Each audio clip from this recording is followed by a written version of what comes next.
El Montañés fue una revista literaria fundada en Medellín en 1897 por Gabriel Latorre, Mariano Ospina, Francisco Gómez y Gerardo Gutiérrez. Medellín para 1887 era una ciudad pequeña con aproximadamente 37.000 habitantes. Limitaba por el norte con la quebrada de Santa Elena, por el occidente el río Medellín, por el sur la actual calle San Juan y por el oriente el barrio Buenos Aires.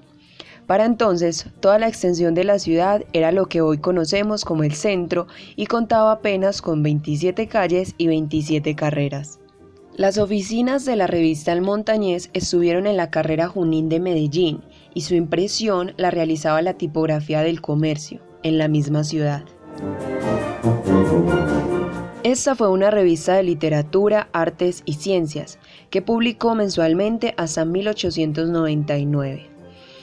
Cada número contenía historias escritas como crónicas o perfiles, poemas, fotografías, ilustraciones, cuentos, comentarios literarios, grabados, cartas de interés público y una reseña mensual. Sus títulos eran llamativos y provocadores, y sus artículos se escribían en primera persona. La revista tuvo colaboraciones de destacados escritores y personajes como Tomás Carrasquilla, Pedronel Ospina, Tulio Ospina o Camilo Otero Guerra. El primer estatuto para la fundación de la revista fue: constitúyase una sociedad anónima de capital limitado, cuyo objeto es explorar la publicación en Medellín de un periódico científico y literario, de índole absolutamente ecléctica y que sin afiliarse a escuela ninguna literaria o filosófica, publique toda pieza que por su mérito literario o científico lo merezca y no haya de acarrear a la empresa complicaciones legales. El Montañés fue la segunda revista ilustrada en Antioquia, después del Repertorio, que fue fundada por Luis de Greff y Horacio Marino Rodríguez en 1896 y funcionó hasta 1897.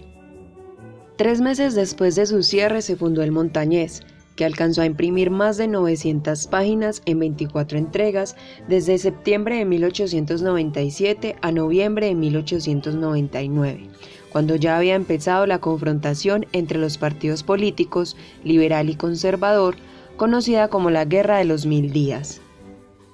El contexto histórico colombiano para la segunda mitad del siglo XIX estuvo enmarcada por un gran flujo de información, literatura y discusión alrededor del contexto político que se vivía en el país.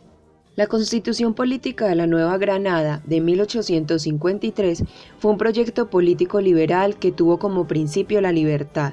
Sin embargo, para 1859 comienza una guerra civil por la soberanía del país que produjo la creación de la Constitución Política de Río Negro en 1863, que se caracterizó por ser un proyecto político liberal radical que trajo consigo la separación de la Iglesia y el Estado, la educación laica, el libre mercado, libertad de imprenta, un gobierno democrático y los estados eran soberanos y autónomos, o sea que Colombia era una república federal.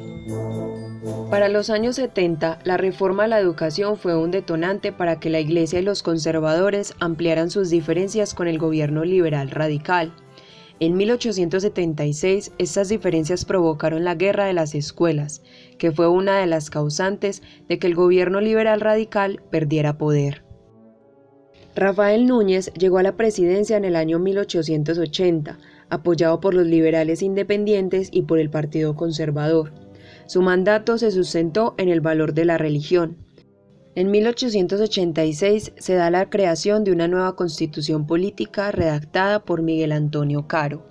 Este periodo se denomina la Regeneración, en el que vuelven los principios conservadores de la época. Es así como el Montañés contribuyó al desarrollo literario que se estaba dando en el país para ese momento. Realizaron traducciones de obras literarias, se difundieron obras auténticas de escritores colombianos y fue una publicación que promovió la poesía, la fotografía y la ilustración como medio de expresión y comunicación, que tuvieron alta influencia en el arte y la cultura, sobre todo en la consolidación de una literatura antioqueña, sin abordar temas políticos o difundir una ideología política dentro de los contenidos de la revista.